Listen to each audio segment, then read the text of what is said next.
The federal government has once again ground to a halt. The lights inside Washington's most powerful building dimmed not by natural disaster, not by foreign invasion, not by economic collapse beyond control, but by the sheer inability of America's lawmakers to do the one job they were elected and sworn to perform, which is to keep the machinery of government functioning, to keep federal employees paid, to keep critical services open, and to prevent ordinary citizens from being forced to pay the price for the arrogance, the stubbornness, and the political theater that both parties now play like a dangerous game of roulette. And make no mistake, this is not simply about procedure. This is not some harmless delay where politicians grandstand for cameras and then shake hands behind closed doors. This is a shutdown with real costs, with human consequences, and with a ripple effect that will leave millions of Americans anxious, angry, and directly impacted by a standoff that should never have been allowed to reach this point. And yet here we are, in the first official government shutdown since 2019, triggered by a deadlocked Congress that has chosen to gamble with people's livelihoods over enhanced Obamacare subsidies, a fight that has spiraled from stubborn partisanship into outright paralysis, Republicans insisting that Democrats must simply accept a 7-week extension of current funding with no strings attached, Democrats refusing to lend their votes unless they secure concessions that protect the beefed-up premium subsidies first introduced in 2021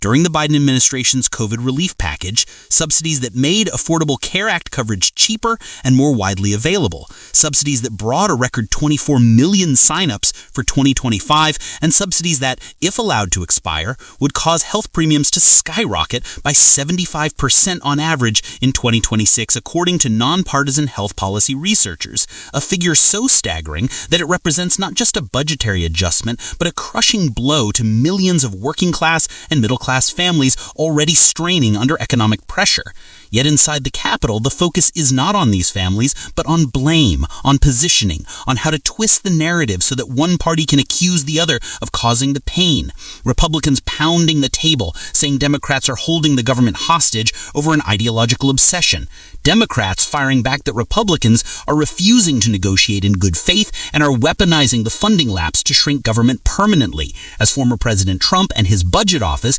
continue to signal they welcome this shutdown as an opportunity to slash agencies, gut programs, and permanently weaken what remains of social safety nets, with Trump himself promising cuts that could never be undone once the knife is sunken deep enough.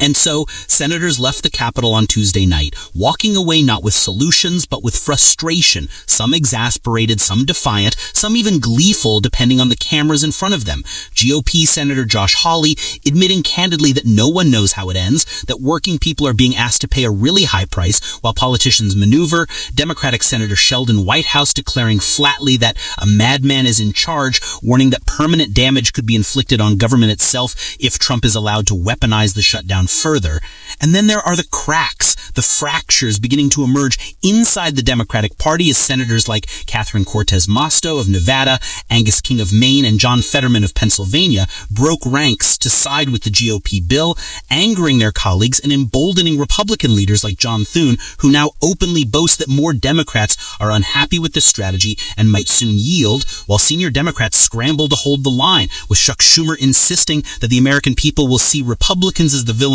responsible for the shutdown, yet refusing to directly answer whether he can guarantee that 9 or more of his caucus won't defect if this standoff drags on. And that is the peril, because every day of shutdown amplifies pressure. Federal workers furloughed, hundreds of thousands of families wondering how to pay bills, about 750,000 staffers sent home without pay, the Congressional Budget Office estimating that $400 million in wages are lost every single day. This paralysis continues. Services stretched thin, flights snarled, security lines crawling, uncertainty over whether national parks and monuments will stay open, museums and zoos kept alive temporarily only by leftover budget funds, Social Security checks still going out, Medicare and Medicaid still paying, veteran services still functioning, yet countless other programs suspended, slowed, or simply abandoned until Washington gets its act together.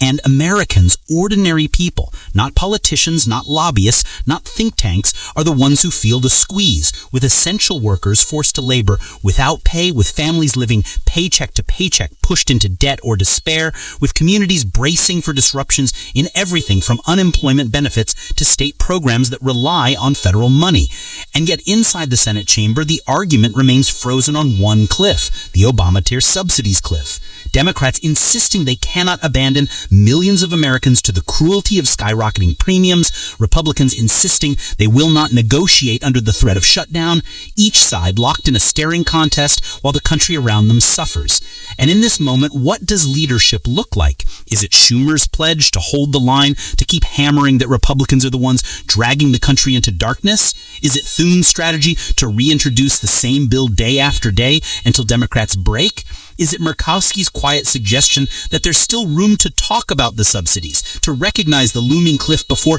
millions are priced out of health coverage? Or is it simply Trump's gleeful promise to shrink government by letting it wither in shutdown, a move that plays well with his base but devastates workers and families nationwide? And the question becomes, who blinks first? Who decides that the price paid by Americans is too high for partisan pride? Who dares to cross the aisle and risk political backlash for the sake of ending a shutdown that never should have started? And perhaps the darker truth is that no one in power feels enough urgency to solve it quickly, that both parties are calculating how long they can hold out before public opinion forces their hand. Democrats betting that Republicans will cave once their own constituents feel the sting of higher health costs, Republicans betting that Democrats will crack once the anger of furloughed workers, disrupted travelers, and shuttered services explodes, and all the while families wait, workers wait, the nation waits, trapped in a cycle of political brinkmanship that Washington has turned into a routine weapon.